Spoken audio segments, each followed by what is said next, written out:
Discerning the way forward requires us to be prepared to leave the familiar.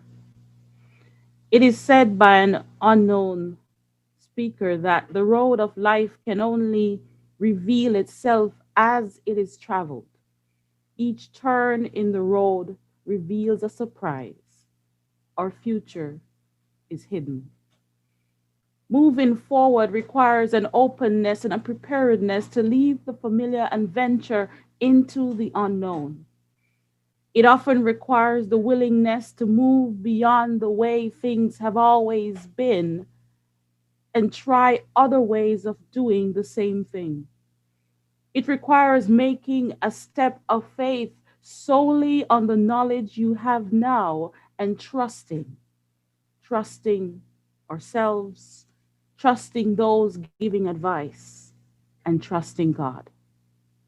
Mark sharing the story of Jesus from where he stood tells us that Jesus begins his public ministry proclaiming the good news of God after John is handed over to be arrested. And while for Jesus, the beginning of his ministry is divine timing outlined in prophecy, the lesson for us is not far removed. Sometimes it takes a significant life event to force us to leave the familiar and walk into the unfamiliar. Sometimes it takes a significant change in life circumstances to push us to discover new or alternative ways of being.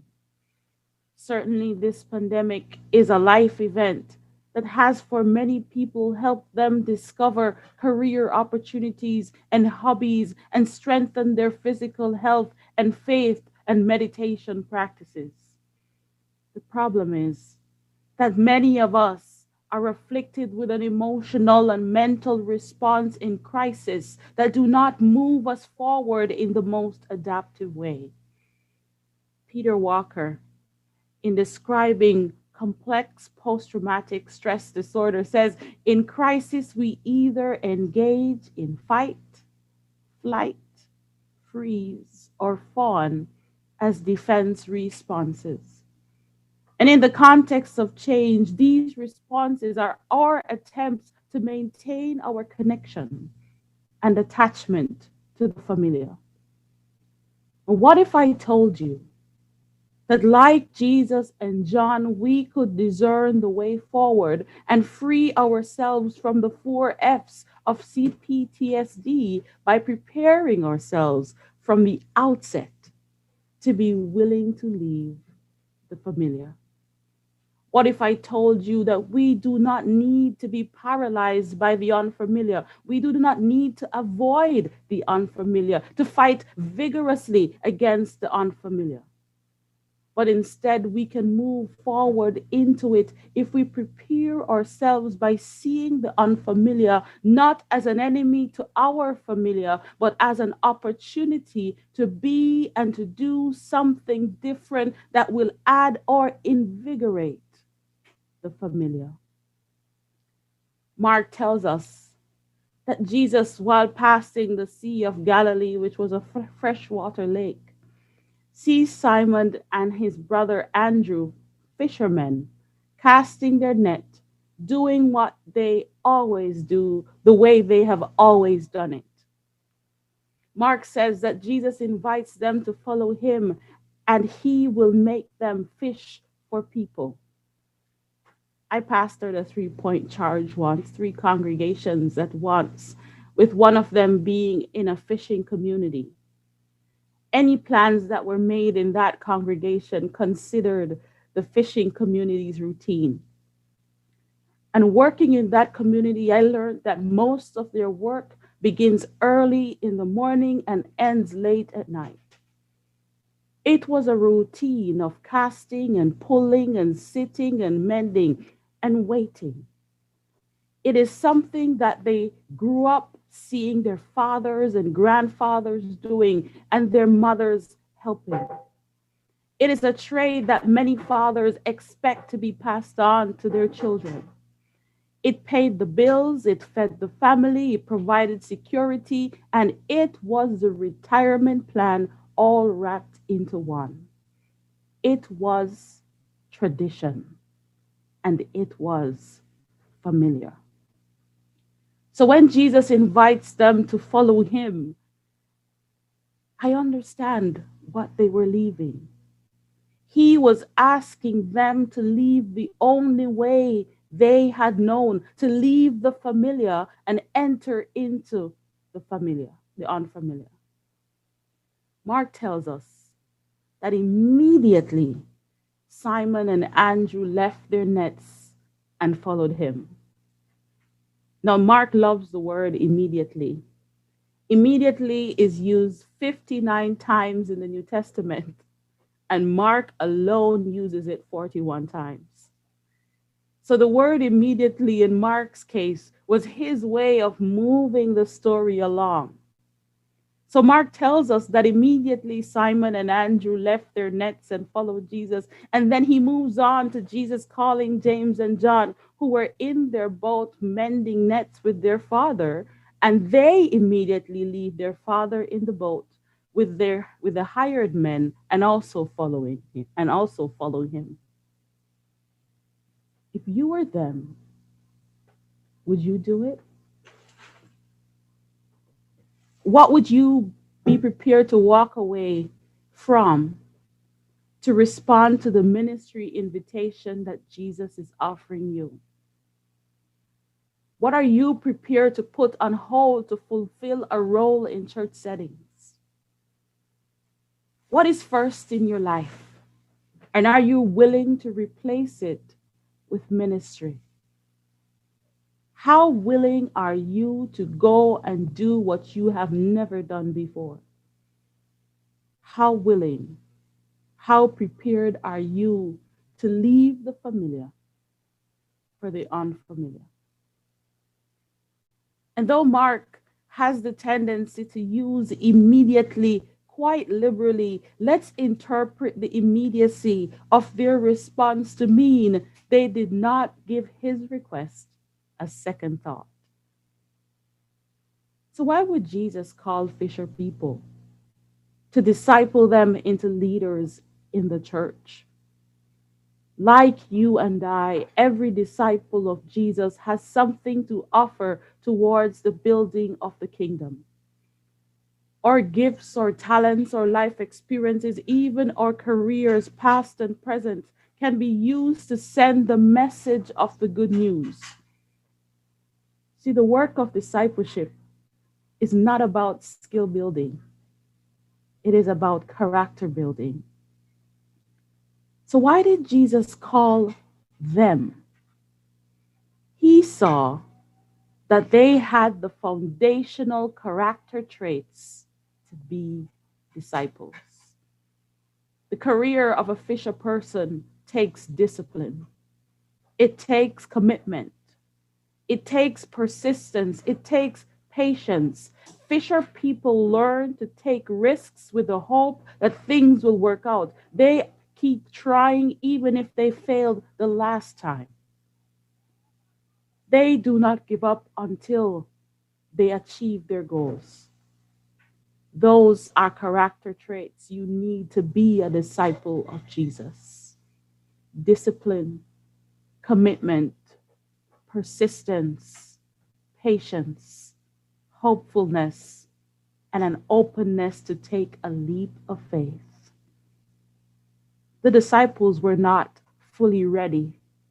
They didn't need to be, because they weren't. It wasn't about skill, it was about attitude and character. But Jesus recognized that they were shapeable. And Jesus would spend his ministry shaping their characters. So, why did they decide to follow Jesus, to leave their familiar lives and follow him? They left social ties and economic security to follow Jesus. And we do not know the size of the enterprise that Simon and Andrew ran, but we know that James and John's father had hired people to help. So they didn't leave him without help to carry on the business. But I think they followed Jesus for two reasons. One, I think they connected with Jesus' offer. Follow me, and I will make you fish for people. I believe that when they heard those words, they translated it to mean that the same energy that they used to fish, they simply needed to convert that energy to do what Jesus is calling them to do. They translated those words to mean that you could use similar techniques as they do with the net to share the good news, to connect people and draw them into an encounter with Jesus that would transform their lives. Though the work was unfamiliar, they were familiar with the method, and that gave them confidence. I also think they wanted to experience more than they had, to be more than they were, and to grow in their faith as they learned from Jesus. To move into the unfamiliar is an opportunity to grow. Are you open to it? Are you prepared for it? So, how do we get to the place where we can respond the way these fisher people did to Jesus' call? How do we become prepared to leave the familiar? Paul in 1 Corinthians chapter 7 give us some insight. He says, "From now on, let even those who have wives be as though they have none, and those who mourn as though they were not mourning, and those who rejoice as though they were not rejoicing, and those who buy as though they had no possessions, and those who deal with the world as though they had no dealings with it. For the present form of this world is passing away." In other words, maintain an end times perspective. Live life open to the possibility of the present changes of the present, changing without notice or warning. And in doing so, we can carry on our lives without the burden of the over attachment to things and people, but at the same time, cherishing the present and all that it offers. Marriage ends, mourning ends, rejoicing ends, or purchasing power ends, or connections and our status ends. If we can accept the fragility of life, if we accept that there are some things over which we have no control, and the reality that everything ends, if we accept that, we will develop a deeper appreciation of the familiar, while at the same time are prepared for the familiar to change at any time. I remember talking to a congregant who was maybe 3 times my age at the time and telling her about my dream car. And I said, when I retire, I'm going to get my dream car. And she says, don't wait until you retire to buy your dream car. If you can afford your dream car, you buy it when you can afford it. Because you don't know how your health will end. You don't know how your financial resources will end. So, in the moment, appreciate and take advantage of all the privilege you have with the things that you have in the moment, anticipating that things can change. And we joked about how much she waited for a particular trip to a foreign country she'd planned on her bucket list, and that she was so disappointed she really didn't enjoy it because she slept through most of the tours. This perspective will do wonders for our character. It will shape our gratitude, our trust, and hope in all we do and the plans we make. There is more beyond the familiar. and the unfamiliar is not to be feared. Jesus is the light on our feet, and every step into the unfamiliar reveals itself as it is traveled. So trust Jesus, who calls us, who has a plan for us to get there, and will also walk with us and provide the resources we need for the journey. Amen.